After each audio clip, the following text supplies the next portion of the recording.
Và để mở đầu chương trình văn nghệ tối nay, Gia Bảo sẽ gửi đến quý vị ca khúc được mang tên Tiếng Còi Trong Sương Đêm. Xin mời quý vị lắng nghe. Mạng yếu xìu. Hôm nay mạng nó yếu, quý vị thông cảm nha.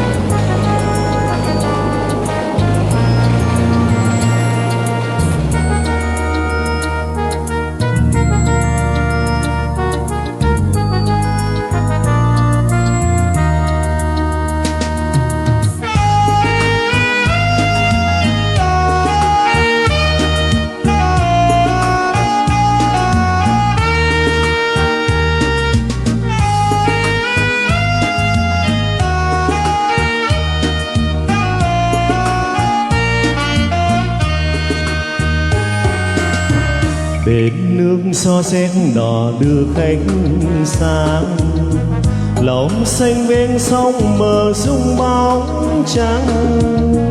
Đêm bên không gian chìm trong sáng băng, con đò sáng ngang. Kể lúc vắng bóng người trên chiến sương, đã cong xưa gió mùa thu thối đường. Đêm mây đông sang mà tin vẫn chưa đưa về đó xưa. Mà đó hùng biên âm thầm sông nước trong sương. Ôi cô chăm vàng như hoa lấm theo người lại đò du. Tiếng còi trong sương đêm, tiếng còi trong sương đêm theo gió đưa ôi buồn. Nghe vi vu hoang than, thôi toán quân đi rồi, thôi toán quân đi rồi. Đi rồi. Con ơi lòng mẹ ố ê, thương cho chồng mấy dòng dơn kia. Khi xa đi có hứa thu nay về, mà hôm nay lá thu đã rơi tàn rồi mùa đông. Sáng qua luôn mòn mỏi trong đầu buồn.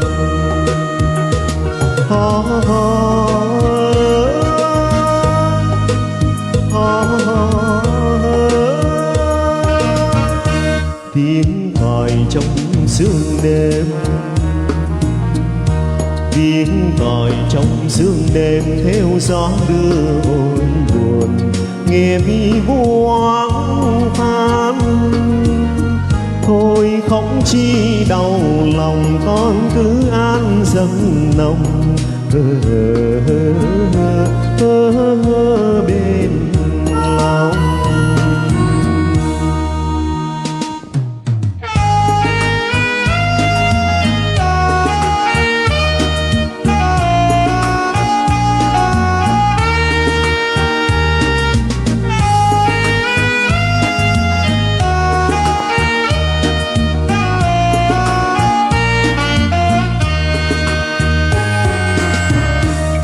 Lúc vắng bóng người chinh chiến xưa, đã căm xưa gió mùa thu thối đưa. Đêm mây đông sang mà tin vẫn chưa đưa về đó xưa. Mà đoàn hùng biên âm thầm sông nước trong sương. Ôi cô trong vàng như hoa lẫn theo người lái đò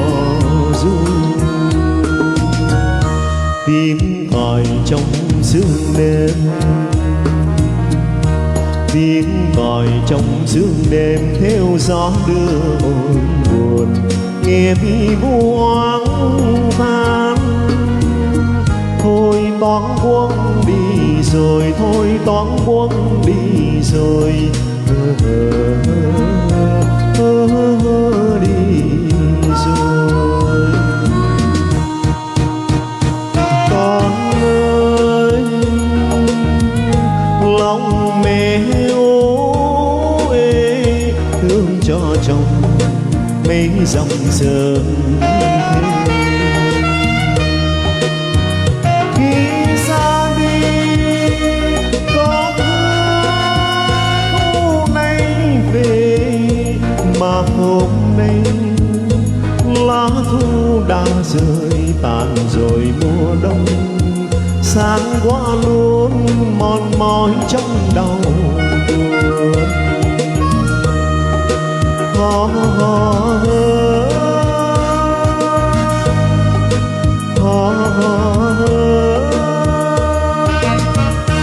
Tiếng còi trong sương đêm, tiếng còi trong sương đêm theo gió đưa ôi buồn, nghe vi buông than. Thôi khóc chi đau lòng, con cứ an giấc nồng bên lòng. Thôi khóc chi đau lòng, con cứ an giấc nồng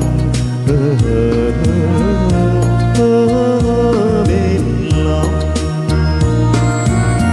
Thôi khóc chi đau lòng, con cứ an giấc nồng.